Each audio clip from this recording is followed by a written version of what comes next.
All right, Math 1, we are going to start doing something called simplifying down radicals. There are a lot of different ways to do this, so I'm going to show you a couple of different ways, and then if you need, to look up another YouTube video or something like that, go ahead and do that. Anyway, I have written across the top of this page, these are all perfect numbers.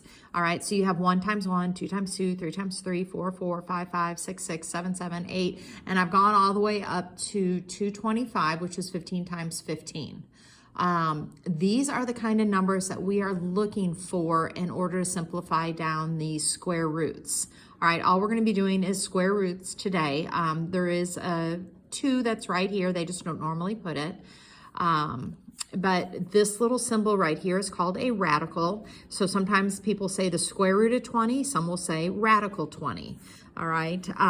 But how I normally break down radicals, I try to find the highest perfect number that goes into this one. So in this case, it's going to be 4. So I write it with the perfect number first. So 4.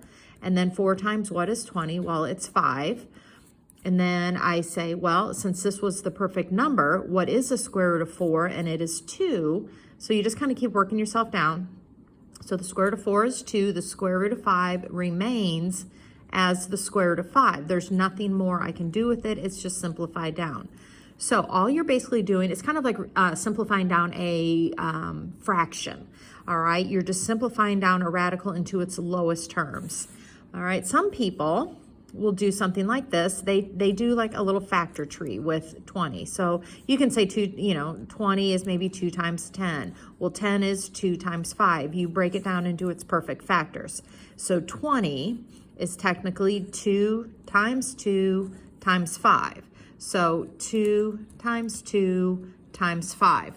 And then some will say, well, as long as you have a pair of something, like right here we have a pair of 2s, the 2 can then come out as like they kind of come outside of that radical when they're in pairs, and then you're left with whatever doesn't have a partner. So you get that square root of 5. Some might rewrite this, do the same concept we did here, but they're going to write it as 2 squared because we have 2 of them times 5. And then they say, well, whenever you're squaring a square with the square root, they kind of cancel each other out and you're left with this 2 coming to the outside like that. The advantage of this way is that you just need any 2 numbers that multiply to give you 20, and you just keep, breaking them down until they're into their prime factors. Doing it this way, you wouldn't have chose to use 2 and 10 because neither 2 or 10 is on the list of perfect numbers up here. So you want to choose the perfect number, and sometimes on this way, if you don't choose the highest perfect number, you don't have it simplified all the way down. You have to make sure that what is left under this radical sign right here does not contain a perfect number. And I'll get to maybe a few of those problems in a little bit.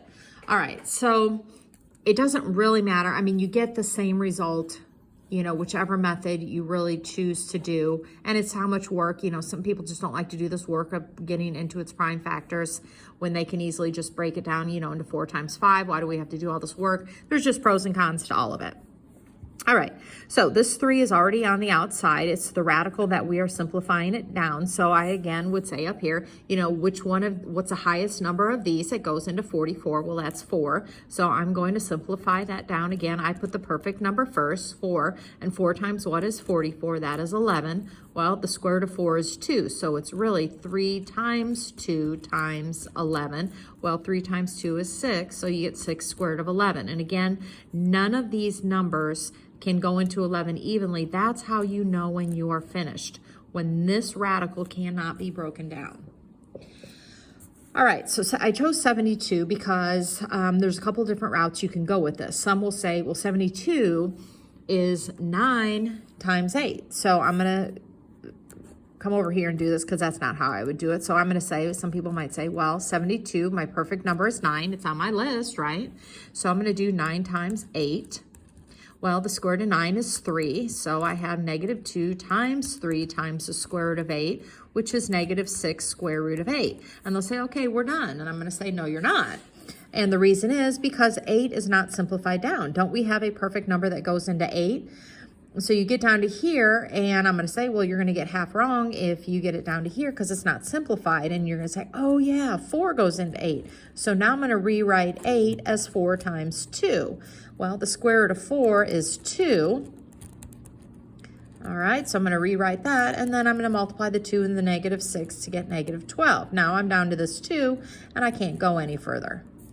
All right, so that looked kind of like a long process, and you're like, oh my word, how to, that just seems like a lot of work. Well, if you did 9 times 8 and you realize 4 is still going to 8, all that meant was 9 was not the biggest perfect number that went into 72. So if I look along my list up here, you're going to notice 36 is the biggest perfect number that goes into 72, and it is 36 times 2.